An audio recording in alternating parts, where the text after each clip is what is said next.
ꯑꯩꯅ ꯍꯧꯖꯤꯛ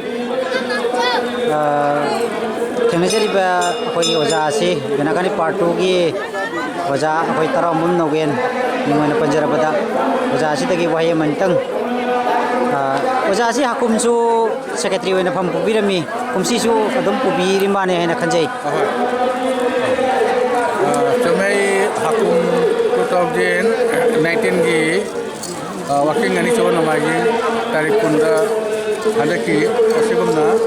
ꯍꯟꯗꯛꯀꯤ ꯖꯅꯋꯥꯔꯤ ꯇꯥꯔꯤꯛ 5 ꯋꯥꯀꯤꯡ ꯑꯅꯤ ꯁꯨꯕ ꯅꯣꯡꯃꯥꯏꯖꯤꯡ 2020 ꯑꯁꯤꯒꯤꯁꯨ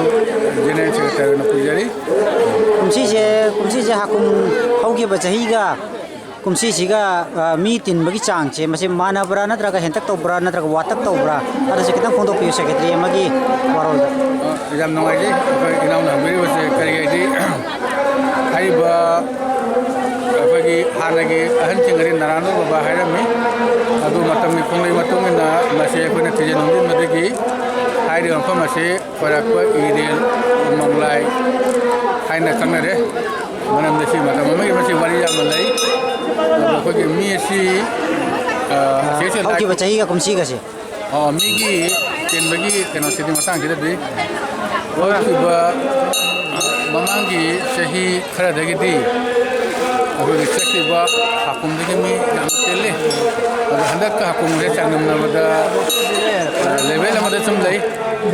ꯊꯣꯏꯗꯣꯛꯄ ꯀꯩꯅꯣ ꯁꯤꯃꯅ ꯍꯦꯜꯂꯤ ꯍꯥꯏꯕꯗ khitang chay ne to manarap tale adubu chahi ane si mamangi atai de sathi ne hendre maram de mamangi chahi de dekho asam gi area de leruba parakko area de la komachida agogi himalaya manipur de agogi jirwam esi waribo mubina kawai jam hona biodagi koi impal manipur lambe so lai from la pami si ko phanga lai adu ramanung chi lamnam tam lai ka bai malaba iram dambe lai ba lai from lai ba isale che ipapan kwa ke buku ene jamanung si jai kari abi mapale ba ka lai ba mete amadi ko ire ba ka lai mete sing marta hai ba la from sina nuksina ba amasu purakwa ko hele nei kande hauki ba jahi gi koi committee gi pham pubiri be si nausing lengdana kumsi ja dum pubiri bra kam da wi na sindok sinjinge khara lai gi bra sindok sinjinda ai che recently ai kuidri mamangi chehegi apagi lai from bagi committee se lai hauki ba jahi ga kumsi ga sindok sinjing khara lai gi bra hakum gi dum dum lai bi bra hakum ga namak lai hakum chi lai gi se lai from matam da jamna nakna ai che lagu wa chi bani makata mafam che aso ko gi tourist center amasu henangi kage di mafam se mete ga sema la kon hoi no bon to apam gi la kon abu rekle bon to pan thobi gi pantobi no to apan asu hai na asise la kon che mete ga sema la kon security ki matang se ma security lai riba singja koi jiri bam gi ayamana oina ui akoi kasarom dagi di security gi kano se akoi gi security ki kano se akoi gi wathak thangba officer singna mari lena basina security se pibi raktabra natraga kamai to bono ayamana koi ujari base jiri bam no gi security oina ayamana ujai masi kamai na to bono masi gi chei na base inau nani mo wang che amgam koi ke jirwam administration da lai riba singna mo la narado ba kurumba hai bi para koi rel manglai kurumba se jam da fadana support to jirwam hoi to je koi ayam chahi da koi ujai to jirwam bi handak laiba dc lami art and culture ke director lami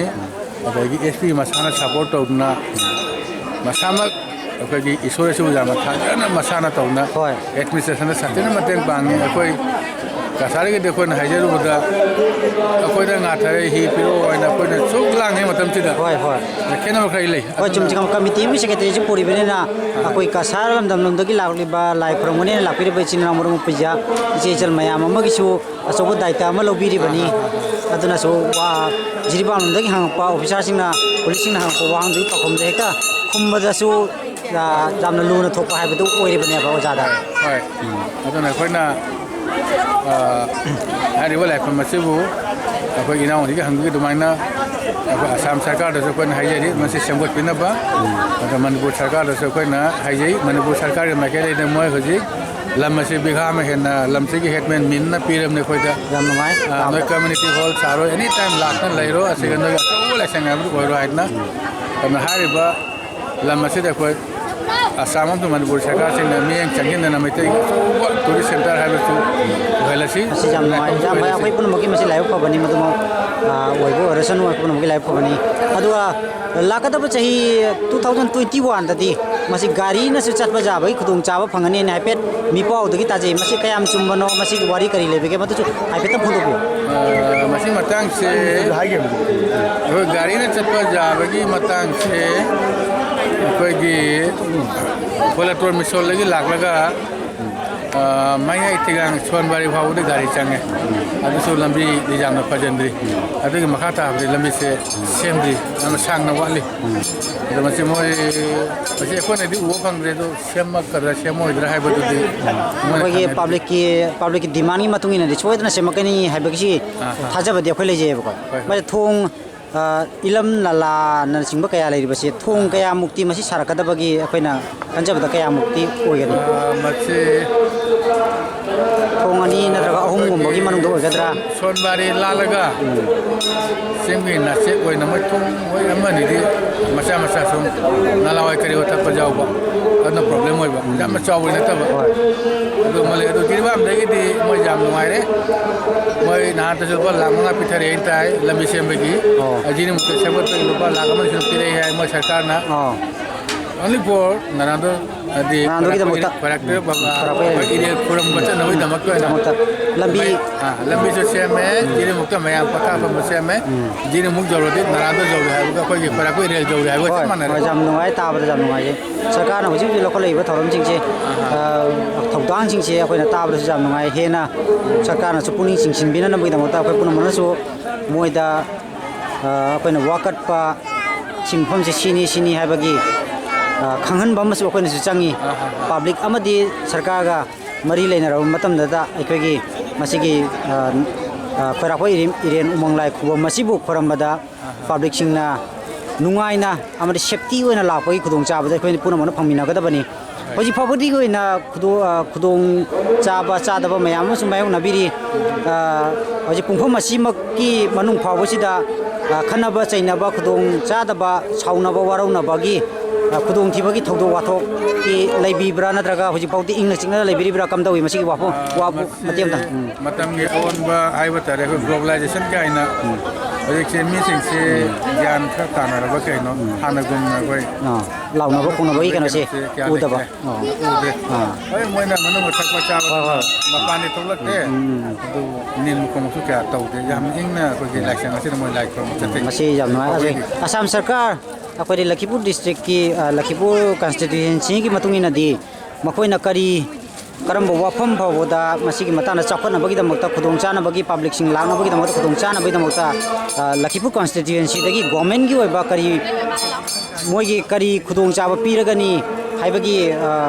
moigi warol di lai khebage masigi matana cha peta phondok pi masi so ko de lai te ado Lakhipur gi dio su khita la ma che khita ngari actually this is Manipur ge site ge de lai re moi makham che sa ge hai re jam nungai ba adu pau ni jam nungai pau ni thank you thakachari secretary habi ozada ki habi ozagi ming le pham ma de pham pai bi ba post dugi mata ma hana bi sengna di ai sengna ai public ki thori gang jira ga chukai di akogi khorak pai rel kano gi akogi loop ki support hoina ko hoi ga chukai asigi matang da akoi taseng ne haribada loop asi aina khangjaba magi da akoi si rajyam jawjedrabni asigi matang da akogi mitai ba khunai gi jamuk ko jiribam manipur dagi support punamak tawbire ajik leiriba akogi Lakhipur constituency da leiriba rajyati party mayam leiri BJP ho na Nidol ho na Congress ho ko mayam leiri ne ko siga leiriba akoi mitai ki furup ki leiriba ko leader mayam sine ko masigi matang da kitang mai onjan biraga he na kari government ki thong dei ko tawra ke lebne ko moina kham na leibagi mawong da leibagi mawong uyaba asi ka tang ne ko akoi gi mitai gi magi tawmi mieng changbi hai bagi message to ne vision ni se aina vision gi adu khakta ni jam nungai lakadaba anauba chahi kya 2020 kumsi di adum hau khare lakadaba 2021 22 23 mayam lakadaba slei ꯑꯩꯈꯣꯏ ꯄꯨꯟꯅ ꯁꯔꯨꯛ ꯆꯥꯃꯤꯟꯅꯗꯅ ꯁꯔꯀꯥꯔ ꯑꯃꯗꯤ ꯄꯕ꯭ꯂꯤꯛꯀ ꯂꯣꯏꯅꯅ ꯑꯩꯈꯣꯏ ꯄꯨꯟꯅ ꯈꯣꯡꯖꯪ ꯆꯪꯈꯤꯃꯤꯟꯅꯗꯅ ꯍꯦꯟꯅ ꯌꯥꯏꯐꯒꯗꯕ ꯄꯕ꯭ꯂꯤꯛꯀꯤ ꯁꯦꯐꯇꯤ ꯑꯣꯏꯒꯗꯕ ꯂꯥꯛꯄꯗ ꯈꯨꯗꯣꯡ ꯆꯥꯒꯗꯕꯁꯤ ꯑꯩꯈꯣꯏ ꯃꯌꯥꯝꯅ ꯆꯪꯁꯤꯟꯃꯤꯟꯅꯕ ꯍꯥꯏꯕꯁꯤ ꯑꯩꯈꯣꯏ ꯄꯨꯝꯅꯃꯛꯀꯤ ꯊꯧꯗꯥꯡꯅꯤ ꯌꯥꯝ ꯅꯨꯡꯉꯥꯏꯖꯔꯦ ꯑꯣꯖꯥ ꯑꯅꯤꯒ ꯐꯪꯃꯤꯟꯅꯕ ꯑꯇꯩ ꯑꯇꯩ ꯃꯐꯝꯗꯁꯨ ꯑꯩ ꯆꯠꯆꯔꯒ ꯃꯌꯥꯝꯗ ꯋꯥꯍꯪ ꯄꯥꯎꯍꯪ ꯇꯧꯖꯔꯨꯒꯦ ꯑꯣꯖꯥ ꯑꯅꯤꯕꯨ ꯌꯥꯝꯅ ꯍꯥꯏꯅꯤꯡꯉꯥꯏ ꯂꯩꯇꯅ ꯊꯥꯒꯠꯆꯔꯤ